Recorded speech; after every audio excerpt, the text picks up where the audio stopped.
परिवाला के HQM missile service radar station नष्ट कर दिए गए। वायुसेना अड्डे चकलाला में हो, सरगोदा, रहीमियार खान, कराची, भोलाई वायुसेना अड्डों को नुकसान किया गया। लड़ाकू और अवकाश विमान नष्ट कर दिए गए। C2 प्रणाली को नुकसान किया गया। वायु रक्षा समन्वय को पंगु बनाया गया। 9 आतंकी जिसमें जैश ए मोहम्मद से लेकर लश्कर के ठिकानों को तबाह किया गया। हमने 26/11 के हमले में जो कांग्रेस इंतजार करती रही कि शायद दुनिया की कोई और ताकत आपको परमिशन देगी, we will not wait for the permission, we will strike with precision. हमने किसी का इंतजार नहीं किया। हमने आतंकवादियों को उनके घर में घुसकर मारा है, चाहे वो एयर स्ट्राइक की बात हो, सर्जिकल स्ट्राइक की बात हो या ऑपरेशन सिंदूर की बात हो। यही नहीं, इन अटैक्स में हमने पाकिस्तान एयरफोर्स का लगभग 20% इंफ्रास्ट्रक्चर ध्वस्त कर दिया है। 11 एयरफोर्स को हमने मात्र 3 घंटे में नेस्तनाबूद कर दिया। पहली बार है कि दुनिया के किसी न्यूक्लियर कंट्री के एयरफोर्स के कैंप्स को नष्ट करने का काम किया तो भारतीय सेना ने वो भी करके दिखाया है। यही नहीं, 26/11 के हमले में जिस स्थान से उन आतंकवादियों को ट्रेनिंग दी जाती थी, उन आतंकवादी ठिकानों को भी हमने ध्वस्त किया। मोस्ट वांटेड टेररिस्ट को भी हमने मारा और उनके आकाओं को भी मौत के घाट उतारने का काम किया तो भारतीय सेना ने किया है। केवल आतंकियों को नहीं, पाक भोलारी एयरबेस में 50 से ज्यादा लोग मारे गए, जिसमें पाकिस्तान स्क्वाड्रन लीडर उस्मान यूसुफ को भी और 4 एयरमैन को भी मौत के घाट उतारने का काम भारतीय सेना ने किया। यही नहीं, आपने तो उदार दिल दिखाकर इंडस वाटर ट्रीटी कर ली थी, जो पाकिस्तान के 4 लाख एकड़ जमीन को सींचता है। भारत का 80% पानी वहां पर चला जाता है। 23 करोड़ पाकिस्तानियों को पानी के पीने की व्यवस्था वहां से मिलती है। लेकिन मोदी जी ने कहा कि water and blood can't flow together, terror and talk can't go together, और हमने इंडस वाटर ट्रीटी को सस्पेंड कर दिया है। जो आप इतने सालों तक नहीं कर पाए, वो नरेंद्र मोदी की सरकार ने, नरेंद्र मोदी जी ने करके दिखाया है। यही नहीं, ऑपरेशन सिंदूर में विश्व ने भारतीय सेना का शौर्य देखा और हथियारों की मारक क्षमता को भी देखा है। Made in India weapons have won battlefield validation and India has displayed its cutting edge defence technology to the world. हमारी मारक क्षमता और टेक्नोलॉजिकल सुपीरियरिटी ने पाकिस्तान और चीन सहित अन्य देशों को, आप में से कुछ विपक्ष के सांसदों ने कहा कि दूसरी तरफ चीन भी था, टर्की भी था, पाकिस्तान भी था। अरे ये स्पष्ट उदाहरण है आप सबके लिए, चाहे चीन था, टर्की था, पाकिस्तान था, अकेला भारत और भारतीय सेना तीनों पर भारी पड़ी है। यह दिखता है भारतीय मेक इन इंडिया प्रोडक्ट्स भी कैसे भारी पड़े हैं। और यही नहीं, मैं आज कहूंगा कि India's operation during operation Sindoor reflects 21st century evolution of aerial decoys and psychological dominance. This is just not warcraft, it is Minecraft. India has displayed a textbook case of aerial combat. इस कार्रवाई को सैन्य इतिहास में text book precision warfare कह रही है। Thailand air force university इसे सैन्य रणनीति की टेक्स्ट बुक में शामिल करने की बात कह रही है। दुनिया इसे text book counter terrorism doctrine के रूप में देख रही है। और एक ऑपरेशन सिंदूर से आज दुनिया भर में पता चल गया कि भारत की ताकत क्या है और जो आज के वॉरफेयर में भारत की नई टेक्नोलॉजी ने कैसे काम किया है।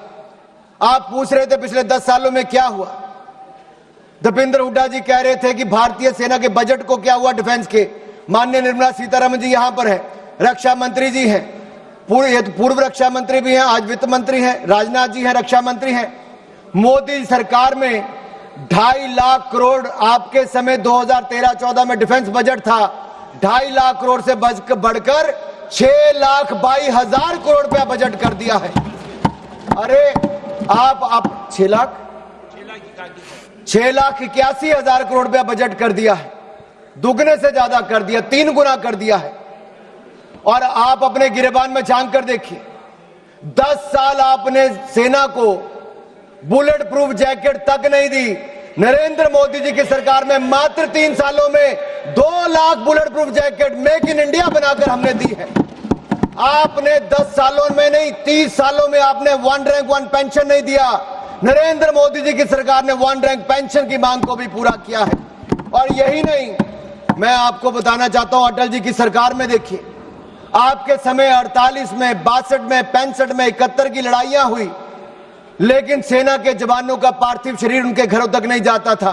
अटल बिहारी वाजपेयी जी की सरकार बनी, तब जाकर पार्थिव शरीरों को उनके घर तक पहुंचाने का काम किया। तो अटल बिहारी वाजपेयी की सरकार ने, भारतीय जनता पार्टी की सरकार ने किया।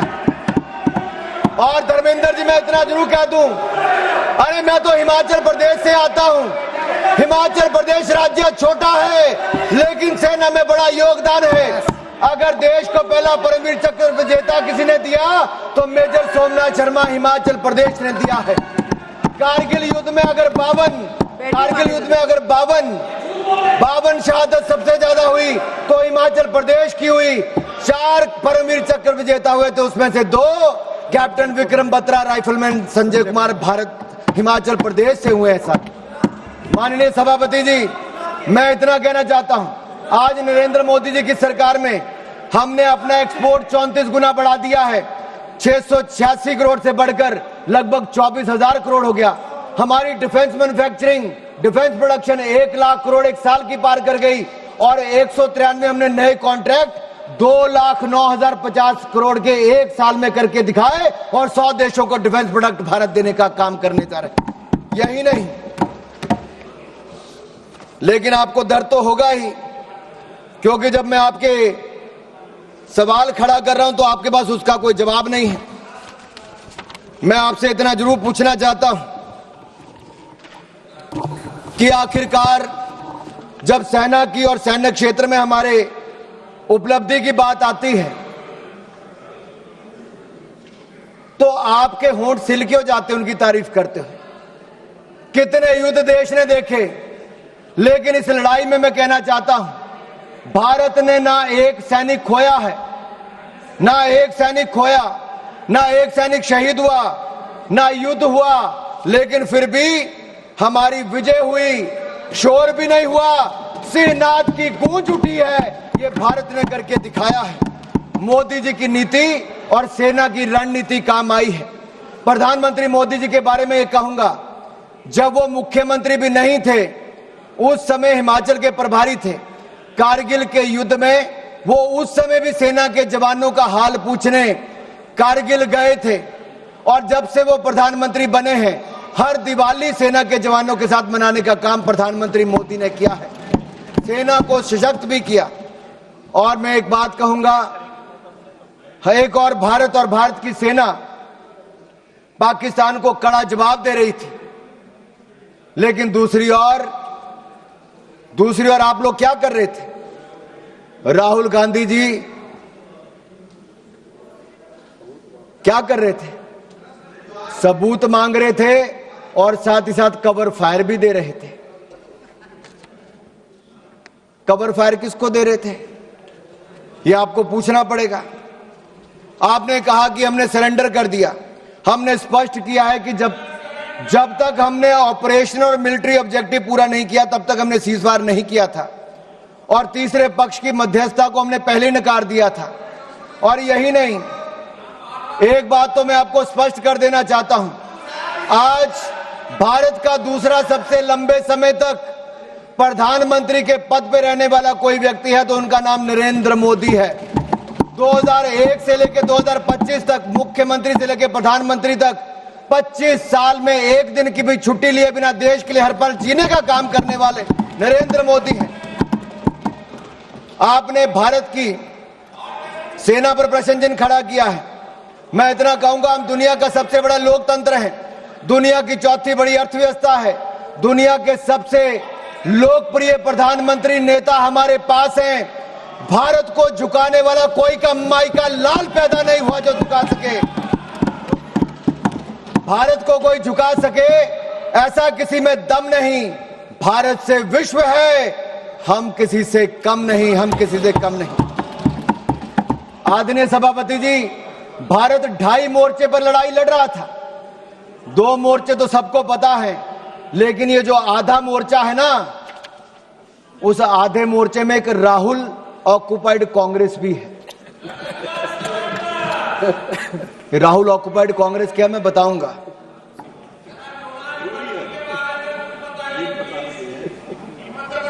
आप पिछले 2.5 महीनों में सोशल मीडिया में देखिए, बड़े संयोजित तरीके से राहुल ऑक्युपाइड कांग्रेस ने भारतीय सेना, भारत के प्रधानमंत्री के खिलाफ घृणा से भरे अपमानजनक कार्टून बनाए।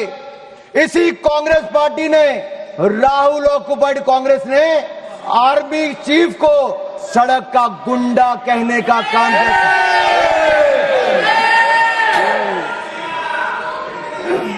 अभी भी हंसते हैं। अरे राहुल गांधी जी को सदन में खड़े होकर शर्म से माफी मांगनी चाहिए, पूरे देश से, भारतीय सेना से माफी मांगनी चाहिए। आप आर्मी चीफ को सड़क का गुंडा कहते हो और बाटला हाउस कांड में शहीद होने वाले इंस्पेक्टर मोहनचंद शर्मा को आप श्रद्धांजलि तक नहीं दे पाए, लेकिन आपकी पूर्व राष्ट्रीय अध्यक्ष आतंकवादियों के मरने पे आंसू बहाने वहां चली गई थी। यह कांग्रेस है जो भारतीय सेना के साथ नहीं, उसके खिलाफ हथियार उठाने वाले आतंकवादियों के लिए आंसू बहाती है। देश ने आपका असली चेहरा देखा है। इससे बड़ा पाप और क्या हो सकता है कि आपने भारत को अपमानित और पराजित करने वाले राष्ट्र साबित करने में कोई कसर नहीं छोड़ी। आपने देश की जनता का मनोबल तोड़ने का कार्य किया, कोई कोर कसर आपने बाकी नहीं छोड़ी।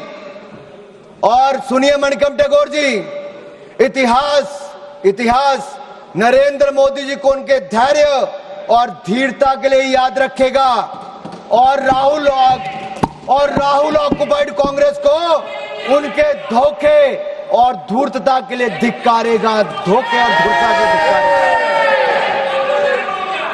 और मैं आपको बताऊं, जिस नेता की आप अपने की बात करते हैं, 2 बार देश की जनता ने लीडर ऑफ ऑपोजिशन बनने के लायक भी नहीं दिया। एक बार तो अमेठी की जनता ने हरा दिया, और अगर रो धोकर लीडर ऑफ ऑपोजिशन बन भी गए तो मैं कहना चाहता हूं, वो एलओपी से एलओबी बन गए हैं।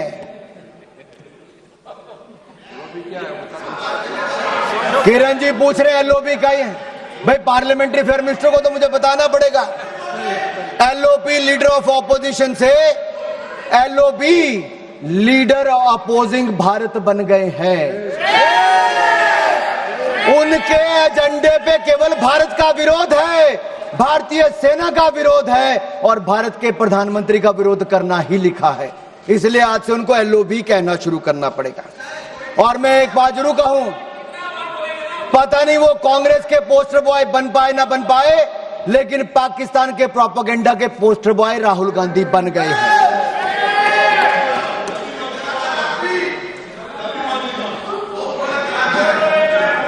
आपकी दुआ स्वीकार हो।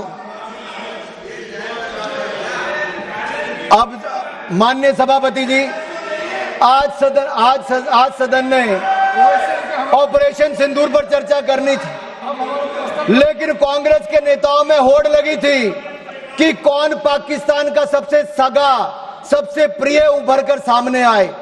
और एक पूर्व गृह मंत्री ने जो कल इंटरव्यू दिया, उस इंटरव्यू में साफ देखने को मिलता है, वो कहते हैं अगर पाकिस्तान का हाथ इसमें नहीं दिखता है तो आप कैसे कहते हो कि पाकिस्तान से टेररिस्ट आए थे।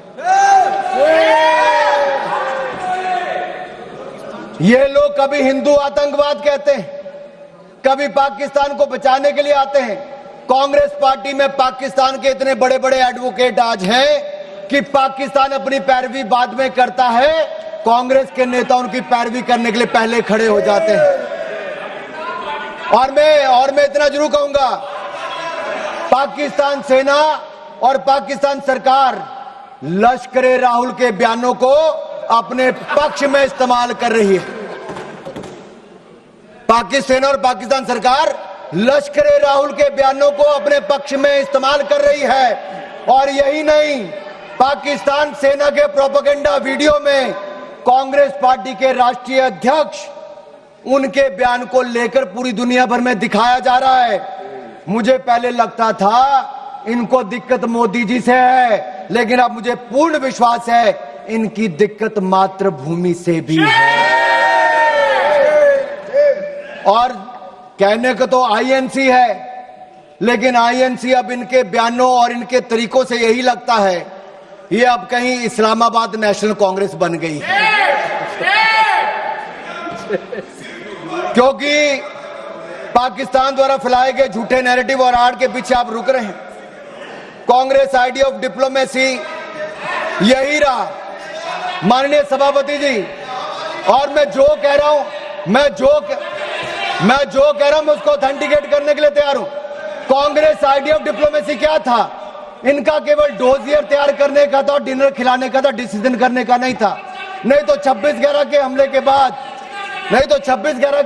बाद ये लोग 26/11 हमले के बाद ये शायद कुछ कार्रवाई करते, उन्होंने कुछ नहीं किया। ये पाकिस्तान को उनकी भाषा में जवाब देते, लेकिन नहीं दिया। राहुल गांधी जी क्या करते रहे? मैं आपसे पूछना चाहता हूं, मैं पूछता हूं आपसे, पूरे ऑपरेशन सिंदूर में श्रीमान राहुल गांधी जी का सबसे ज्यादा रुचि ये जानने में थी कि भारत के कितने विमान मार गिराए। उनका एक बयान भी ऐसा नहीं है जहां उन्होंने जानने की कभी कोशिश की हो कि हमारी सेना ने, हमारी वायुसेना ने पाकिस्तान में कितनी तबाही मचाई है, पाकिस्तान के कितने आतंकवादियों को मार दिया है, पाकिस्तान के कितने आतंकवादी ठिकानों को तबाह किया है, उनके कितने डिफेंस सिस्टम को खत्म किया है, उनके कितने एयरबेस उड़ाए हैं, पाकिस्तान को कितनी हानि पहुंचाई है। इसमें राहुल जी का कोई इंटरेस्ट नहीं था, मात्र इंटरेस्ट था भारत के कितने विमान गिराए गए। आखिर ये जानकारी वो किससे साझा करना चाहते थे? जिनके हाथ रक्षा दलाली में रंगे रहे हों, अब किसके लिए दलाली करना चाहते हैं ये मुझे पता नहीं। और मैं तो इतना ही कहूंगा, जुबान पर पाकिस्तान, दिलों में साजिश पलती है। ऐसे लोगों की वजह से ही तो चिताएं जलती हैं। देश को लूटकर जो अपने महल बनाते हैं वो इतिहास में गद्दार कहलाते हैं, गद्दार कहलाते हैं। ऑपरेशन सिंदूर पे मैं कहूंगा हमारी सेना ने तो किया, वो दुनिया ने देखा, लेकिन उसके ठीक बाद प्रधानमंत्री मोदी जी आदमपुर एयरबेस पर गए और अपनी सेना का मनोबल बढ़ाने का काम भी किया। तो नरेंद्र मोदी जी ने किया। फेक प्रोपेगेंडा चलाया जा रहा था कि आदमपुर एयरबेस खत्म कर दिया। अगर खत्म हो गया तो प्रधानमंत्री कैसे उतरते? S-400 पीछे खड़ी दिखती थी, आपकी आंखों में, आपके चश्मे नहीं दिख रही होगी, दुनिया ने देखा है। यही नहीं, मैं आपको यह कहना चाहता हूं, न्यू रूल ऑफ एंगेजमेंट में हमने तय कर दिया है कोई भी आतंकवादी घटना को एन एक्ट ऑफ वॉर माना जाएगा। मैडम मैं 5-7 मिनट और लूंगा, मेरे जो टाइम मुझे पार्टी ने दिया वो 5-7 मिनट। किरण जी भी यहां पर हैं। और न्यूक्लियर ब्लैकमेल की जब बात चलती है, अटल बिहारी वाजपेयी जी ने भी स्पष्ट कर दिया था, और नरेंद्र मोदी जी की सरकार ने तो कह ही दिया है, हमने एस्केलेशन भी नहीं की, हमने केवल आतंकवादी ठिकानों को प्रहार किया। लेकिन जब पाकिस्तान ने हमारे सेना या सिविलियन ठिकानों पर प्रहार करने का प्रयास किया तो हमने ऐसा जवाब दिया है कि कांग्रेस नहीं, पाकिस्तान सदा याद रखे, गलती से। मैं जहां तक सिंधु डैम की बात है, इंडस वाटर ट्रीटी को हमने सस्पेंड किया है। आपके कुछ नेताओं ने कहा, जो आपकी गठबंधन में सरकार में थे, उन्होंने कहा पानी दे देना चाहिए पाकिस्तान को। प्रधानमंत्री मोदी ने कहा सिंधु में पानी और खून, सिंधु नदी का पानी और खून एक साथ नहीं बह सकते। तुम हमारा खून बहाओगे, तुम्हें पानी नहीं पिलाएंगे। मैं इतना जरूर कहूंगा, पाकिस्तान चाहे जितना मर्जी सिर पटक ले, नाक रगड़ ले, सिंधु डैम के गेट नहीं खुलेंगे, नहीं खुलेंगे। आदरणीय सभापति जी, जो प्रतिनिधि मंडल माननीय प्रधानमंत्री मोदी जी ने दुनिया भर में भेजे, वो 7 प्रतिनिधि मंडल में एक मुझे भी जाने का अवसर मिला। सुप्रिया जी हमारा नेतृत्व कर रही थी। और मैं सदन में एक बात जरूर कहना चाहता हूं, ये जो प्रतिनिधि मंडल थे, ये किसी दल या किसी विचारधारा का प्रतिनिधित्व नहीं कर रहे थे, हम राष्ट्र का प्रतिनिधित्व कर रहे थे। हमारे मत अलग हो सकते हैं, हाँ, हम में मतांतर हो सकता है, मत भिन्नता हो सकती है, मन का भेद हो सकता है, लेकिन जब राष्ट्र का प्रश्न हो तब हम एक हैं, हम एक मत हैं, हम भारत के पक्ष में हैं, हम सबके लिए राष्ट्र सर्वोपरि है। और मैं कह सकता हूं कि सातों के सातों प्रतिनिधि मंडलों में किसी भी दल का कोई भी सांसद होगा, उसने दलगत राजनीति से ऊपर उठकर देश की बात की। आज पूरे सदन की ओर से मैं उनका धन्यवाद करता हूं, उनको नमन करता हूं। हम सिर्फ 5 मिनट में खत्म कर रहे हैं। एक मिनट में कर लीजिए। मेरा 2 पॉइंट इंपॉर्टेंट है, इसको लेना जरूरी है। सिर्फ 2 पॉइंट इंपॉर्टेंट, एक इसमें हमने हासिल क्या किया और दूसरा सरेंडर विषय है। मैं इतना कहूंगा, अंतर्राष्ट्रीय मंच पे हम किसी का साथ लेने नहीं गए थे। भारत ये बताने गया था कि भारत अपने दम पर आतंकवादी के आकाओं को मुंह तोड़ जवाब दे सकता है, और हमने मुंह तोड़ जवाब दे दिया है। हम फर्स्ट हैंड इंफॉर्मेशन देने गए थे, किसी का सहयोग मांगने नहीं गए थे। और 193 देशों में से 190 देशों ने एक साथ इन आतंकवादी हमलों की निंदा की है। ये नरेंद्र मोदी जी का दिखाता है। और यही नहीं, मुस्लिम देशों में भी पाकिस्तान को अलग थलग करने का काम किया। आतंकवाद